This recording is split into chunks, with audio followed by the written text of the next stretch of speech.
ঝিনাইদহ সদর উপজেলা যুবদলের বিপ্লবী যুগ্ম আহ্বায়ক জনাব আরজ আলী সহ মঞ্চ প্রবিষ্ট সিনিয়র নেতৃবৃন্দ এবং আমার সামনে আসনকৃত বাংলাদেশ জাতীয়তাবাদী দল, বাংলাদেশ জাতীয়তাবাদী যুবদলের বিভিন্ন ইউনিটের নেতৃবৃন্দদেরকে জানাই ঝিনাইদহ সদর পৌর যুবদলের পক্ষ থেকে সংগ্রামী অভিনন্দন এবং সালাম।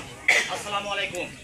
সংগ্রামী উপস্থিতি, মূলত বক্তব্য করবেন আজকের এই কর্মী সভার সম্মানিত প্রধান অতিথি, যার পরিপ্রেক্ষিতে নির্বাচনের মাধ্যমে জয়যুক্ত হওয়ার মাধ্যমে বিগত 17 বছর যে করে নিজেদের অস্তিত্বকে শক্ত করা, যার পরিপ্রেক্ষিতে আমরা যারা যুবদলের রাজনীতির সাথে সম্পৃক্ত আছি, আপনারা নিশ্চয় অবগত আছেন এম এ মজিদ উনি নমিনেশন পাবেন, ওনাকে জয়যুক্ত করানোর জন্য জয়যুক্ত করাবেন এই আশাবাদ ব্যক্ত করে আমি আমার এবং খালেদা জিয়া জিন্দাবাদ, তারুণের অহংকার তারেক রহমান জিন্দাবাদ।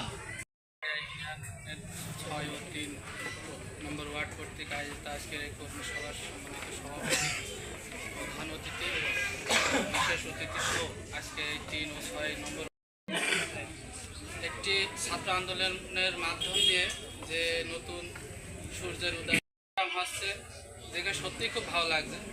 আমার মাঠে এসে অনেক খেলা করেছি, এই মাদ্রাসার মাঠে এসে অনেক খেলা করেছি।